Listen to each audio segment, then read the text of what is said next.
Дојде за да го вгради својот живот во темелите на овој град, во темелите на нашето слободно живење. И беше и остана тој, Ванчо Прке. Со положување свежо цвеќе пред бистата на народниот херој Ванчо Прке, денес се одбележа 82 години од неговото загинување во народно-ослободителната борба во плачковичкиот одред Гоце Делчев во далечната 1943 година.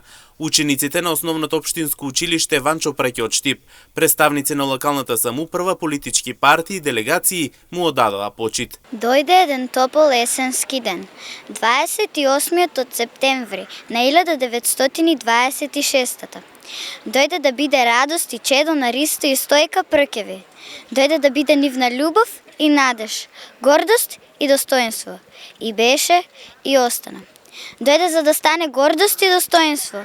Доследен и верен син на градот под Исарот, на градот на сувата Отиња. И беше и остана. Дојде за да остане вечно да живее во него. Дојде за да остане вечно да живее во него. Дојде за да израсне над својата генерација. Дојде за да го понесе црвеното знаме на борбата. Дојде за да го предаде тоа знаме на борбата. На 21 мај паднал погоден од митралески рафал на целото Градец, Виничко. Својот живот го дал за земјата напатена, земјата поробена, земјата на неговите дедовци и прадедовци да ја види ослободена.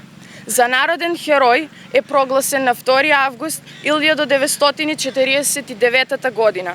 Својата младост ја жртвувал за нашата посветла иднина и слободно живење. Затоа денес го чествуваме и гордо го носиме и споменуваме неговото име. Вечно ќе живее во секој од нас и нема да ја заборавиме пораката кој не остава.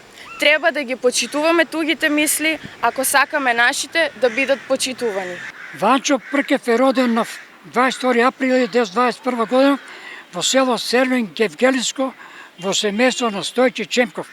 Многу рано останува без родителска грижа и за него останува да се грижи Ефтим Закарија од Штип на 5 годишна возраст е посвер од Ристо и Стојка Пркеви од Штип без детни родители.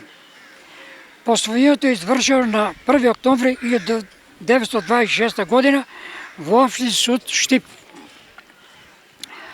Тука завршува и основно и средно образование.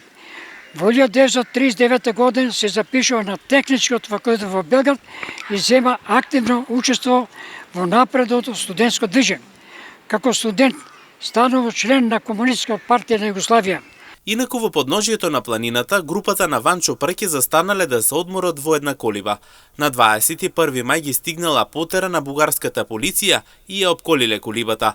Во групата само Ванчо Прке имал пушка, додека другите биле невооружени. Им наредил на останатите да се пробијат до планината, додека тој ги заштитува нивното повлекување. Пукал во бугарските фашисти додека имал стрелство, а потоа со последниот куршум во пушката тргнал на непријателот и во тој момент паднал погоден од митралески рафал.